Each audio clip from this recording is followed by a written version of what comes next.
오늘은 성령 강림 후 둘째 주일이고 환경 위에서 기도하는 환경 주일이기도 합니다. 낮에는 너무 덥고 밤에는 추워서 환절기 중에서도 가장 깊은 환절기가 아닐까 생각이 됩니다. 또한 온실가스 증가에 따른 엘니뇨 외의 이상 기온이 자주 빈번해지고 있습니다. 우리도 예상치 못하는 날씨 기온을 경험하게 되는데 감기 조심하시고 또 코로나도 조심하시고 또 이럴 때일수록 우리 몸과 마음과 영혼을 잘 정비하는 것이 필요합니다. 그런데 이러한 엘니뇨 이상 기온은 단순히 날씨에만 국한되지는 않습니다. 엘니뇨 이상기온 날씨만이 아니라 우리 일상생활에도 엘니뇨가 있고 이상기온이 있습니다. 우리는 흔히 이것을 예상 밖의 결과 아이러니라 부르기도 합니다. 문명이 고도화되는 만큼 환경이 더 많이 오염되는 것도 아이러니이고 스마트폰과 자동차의 편리성이 극대화되고 있는 시대인데 그것이 편리성을 주기는 하지만 그것 때문에 불편함을 많이 느끼는 그러한 시대이기도 합니다. 한국 교회가 부흥을 많이 했지만 부흥된 만큼 불신앙이 더 만연되고 있는 것도 사실입니다. 독재자가 사라졌다 생각을 했는데 또 다른 독재자가 나타난 것을 우리는 보게 됩니다.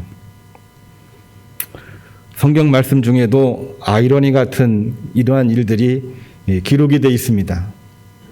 아담과 하와가 전혀 부족함이 없는 에덴 동산에서 뭐가 부족하다고 욕망을 이기지 못해 선악과에 욕심을 냈을까? 부족함이 전혀 없는 에덴 동산에서 욕심과 욕망으로 선악과를 따먹었다는 것도 사실은 엘니뇨입니다. 이상기온이고 예상 밖의 결과를 말해주고 있는 것입니다. 우리 인간의 삶은 유한성이 있기 때문에 편한 만큼 불편해지는 것이 사실입니다. 그 원인을 야고보 사도는 야고보서 1장 15절에 인간의 욕망이라 이렇게 규정을 하고 있습니다. 그러나 더 중요한 문제는 인간의 욕망 때문에 죄가 발생을 했고 죄의 결과는 사망이라 이것을 아는 것으로만 그치지 아니하고 더 중요한 문제는 그것을 탓하는 일에만 관심 갖지 말고 하나님의 구원 회복의 은총을 우리가 바라보고 회개하며 동참하지 못했던 것을 우리가 보는 것이 더 중요하지 않을까요? 오늘은 일그러진 삶에 대해서 회복의 손길을 펼치시는 하나님의 품성, 주님 품성에 대한 말씀이 세 가지 본문으로 나와 있습니다. 미가서 7장을 보면 선지자 미가가 북이스라엘에 대해서 회복의 손길을 펼치시는 하나님을 찬미하는 말씀이 나와 있습니다. 요한복음 8장은 가늠한 여인이긴 하지만 군중으로부터까지 버림받은 이 여인을 용서하시고 회복시키시는 주님 말씀이 기록이 되어 있습니다. 갈라디아서 6장은 그러므로 사도 바울도 이렇게 편지합니다. 우리도 범죄한 일이 있을 때에 먼저 자신을 성찰하고 서로의 짐을 지며 그리스도의 법을 성취하라고 하는 사도 바울의 설교인 것입니다. 세 말씀 모두 요약을 해보게 되면 일그러진 우리 인간의 삶을 전제하고 있고 이러한 삶에 하나님이 심판도 하시지만은 회복시키시고 구원하시는 하나님의 품성에 관한 말씀이 오늘 말씀을 통해서 분명하게 드러나 있는 것입니다. 환경주일이기도 한데 환경주일에 우리가 무엇을 해야 될까요? 환경 오염을 탓하는 것보다는 오염된 환경을 어떻게 회복시킬 것인가 이 문제가 가지고 기도하는 것이 환경주일이듯 성령 강림 주일에 오늘 둘째 주일인데 무엇을 할 것인가 이그러진 삶, 불신앙의 삶을 탓하는 것도 물론 필요한 것이긴 합니다만은 그것보다 더 중요한 것은 그것을 회복시키시는 하나님의 역사를 알고 회복시키도록 몸부림치며 부단히 결단하는 것이 바로 성령 강림 주일에 해야 되는 일이기도 한 것입니다. 그래서 오늘 말씀을 주님의 품성을 품고 하나님이 주시는 복을 누리자, 이러한 제목을 정했습니다. 첫 번째로 하나님은 심판 중에서도 용서와 회복으로 구원을 이루시는 하나님의 품성, 영성이 있음을 오늘 꼭 기억을 했으면 좋겠습니다. 오늘 김은혜 집사님이 봉독한 미가 7장 18절에 맨 처음 부분에 나와 있는 말씀이 주와 같은 신이 어디 있는가, 이렇게 시작을 하고 있습니다. 주와 같은 신이 어디 있는가, 하나님 같으신 분이 어디 있는가, 이렇게 시작을 하고 있는데, 이 말씀은 누가 여호와와 같을 수가 있다는 말인가? 선지자 미가의 이름의 뜻이기도 합니다. 굉장히 의미심장하지요. 그 의미를 조금 더 확대해서 보게 되면 하나님은 죄에 대해서는 반드시 심판을 하시지만 심판으로 그치지 아니하고 다시 회복시키시고 용서하시고 구원을 이루시는 하나님이시라고 하는 것을 보여주고 있는 것입니다. 우리가 7장만 읽었지만 1장부터 맨 마지막 절까지 보게 되면은 전반부는 하나님의 심판을 설명하는 말씀이고 후반부는 회복시키시고 구원하시는 말씀입니다. 1장에서 하나님은 불신앙하는 북이스라엘, 에브라임, 사마리아를 패망시키는 것, 그것을 예고하는 말씀으로 나와 있는데 5장을 보게 되면은 성경에서 맨 처음으로 예수님의 탄생을 예고하고 있고, 오늘 읽은 7장 말씀은 그 모든 죄악을 바다에 버리시고 죄인을 회복시키시는 하나님의 품성을 분명하게 말해주고 있는 것입니다. 그렇기 때문에 선지자 미가서라고 하는 이 미가에 관한 이야기는 그 이름이 하나님의 품성을 담고 있기도 하고 미가서 전체에 하나님의 품성을 그대로 설명하고 있는 소예언서라고 해도 과언이 아닌 것입니다. 두 번째로 읽은 요한복음 8장에 나와 있는 말씀도 주님께서 우리가 잘 알고 있는 말씀입니다만 현장에서 음행한 여인이 당연히 심판을 받아야 되지만 세상 그 어디에도 죄 없는 인간이 없음을 모든 바리새인, 사두개인 또한 모든 군중들 앞에서 확인을 하고 나도 너를 정죄하지 않으니 가서 다시는 죄를 짓지 말라, 이렇게 권고하시는 말씀이 나오고 있는데 그 이유가 과연 뭘까요? 그 이유는 미가 선지자의 예언대로 그 죄를 바다에 버리신 하나님의 인내하심을 말해주고 있는 것이고, 모든 내용이 율법적인 정죄로 끝나는 것이 아니라 회개를 권고함으로써 회복의 은총을 주시는 하나님의 품성을 말해주고 있는 것이기도 합니다. 하나님은 심판에서 우리에게 왜 인애를 베푸시는 걸까요? 이것 또한 역시 하나님의 특별한 은혜이고 은총이라 말할 수가 있는데, 단순히 이스라엘이 하나님의 선택된 백성, 성민이기 때문에 그런 것이 아니라 불신앙과 죄악으로 심판에 이를 수밖에 없지만 하나님은 약속대로 우리의 모든 삶을 회복시키시는 하나님의 품성 때문에 이루어진 것임을 우리는 꼭 기억을 해야만 되겠습니다.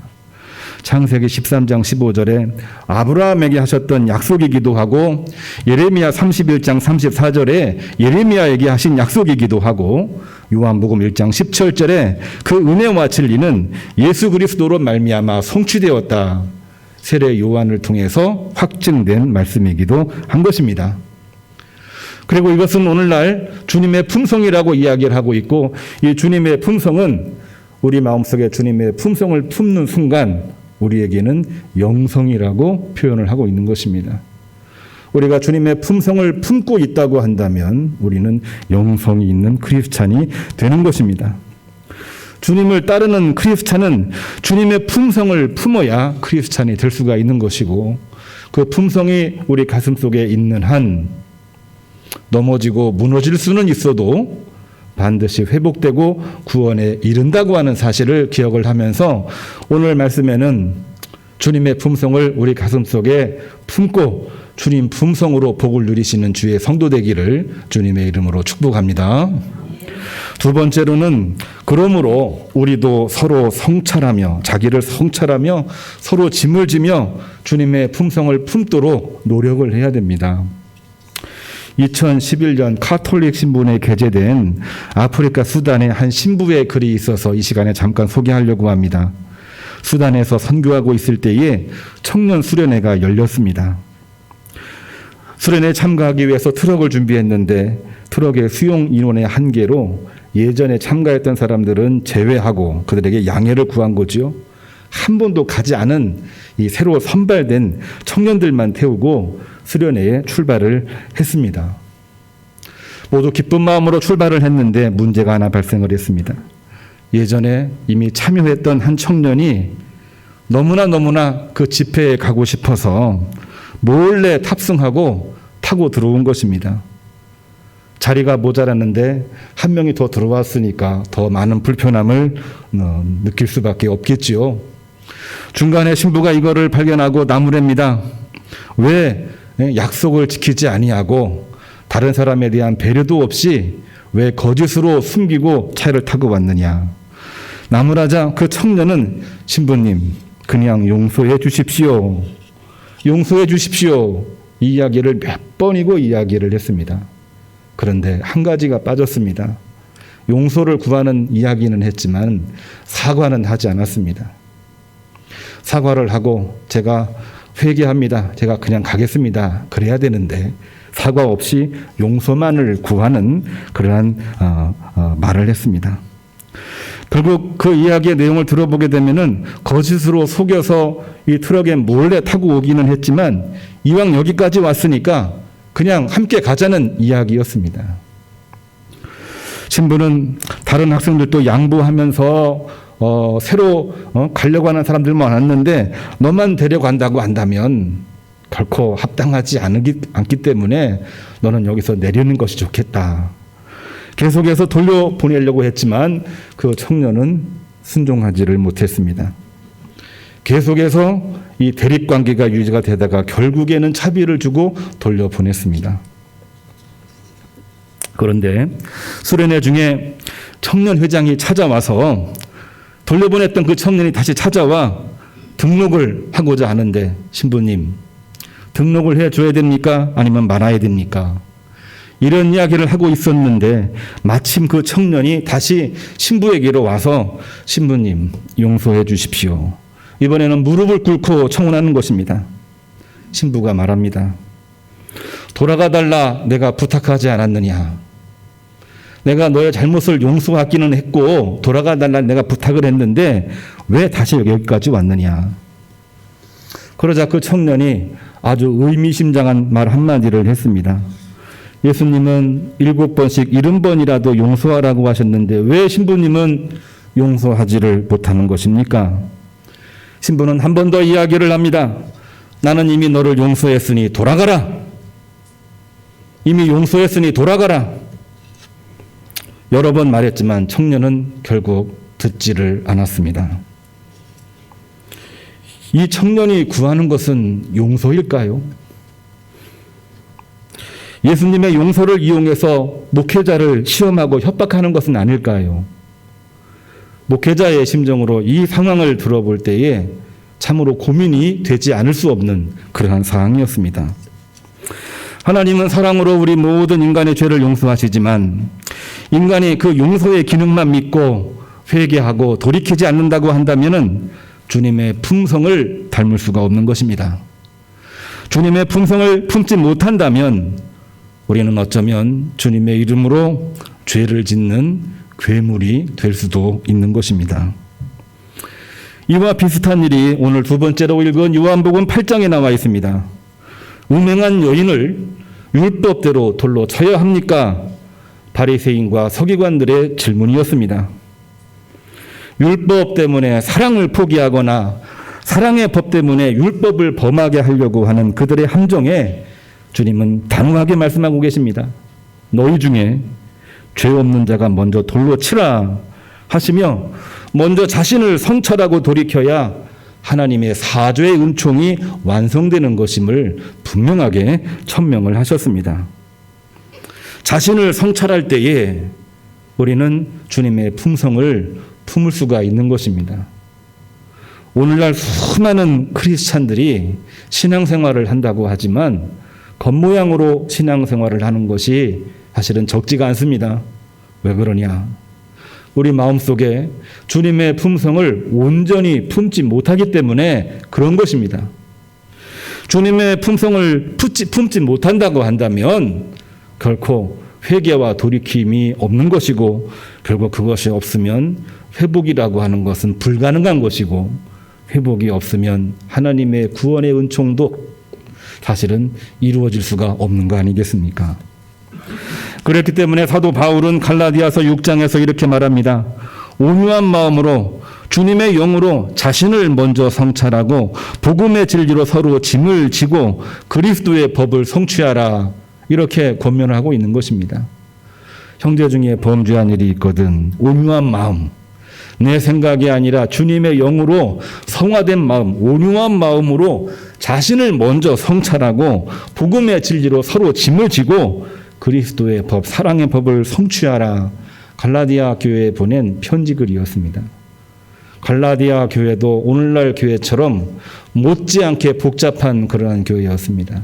사도 바울이 1차 선교 여행 때 세운 교회이기도 하지만 중간에 영지주의가 들어왔고 율법주의가 들어와서 사실은 헤브라이즘과 헬레니즘이 갈라디아 지역에 있는 교회들에서 혼란을 일으켰던 아주 복잡한 그런 교회였는데, 거기에 예수 그리스도를 믿는 믿음으로 교회를 이루고 주의 몸된 지체로서 활동한다는 것은 결코 쉬운 일이 아니었던 것입니다.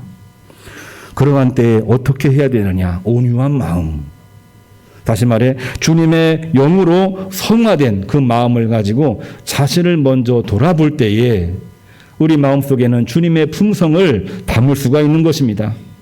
주님의 품성을 담아야만 복음의 진리로 서로의 짐을 질 수가 있는 것입니다. 우리가 남의 짐을 질 수가 있나요? 처음에는 질 것처럼 하고 어느 순간까지는 지기도 하지만 너무 힘들면 포기할 때가 많습니다.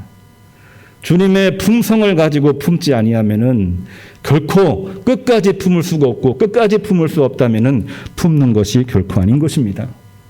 하나님은 당신의 아들을 통해서 이 땅에 내려오셨고 또한 죽기까지 복종을 하셨고, 그래서 그리스도의 법, 사랑의 법, 구원의 은총을 우리에게 베풀어 주셨던 것입니다. 1절 말씀을 보게 되면 오늘 세 번째로 읽은 말씀이지요.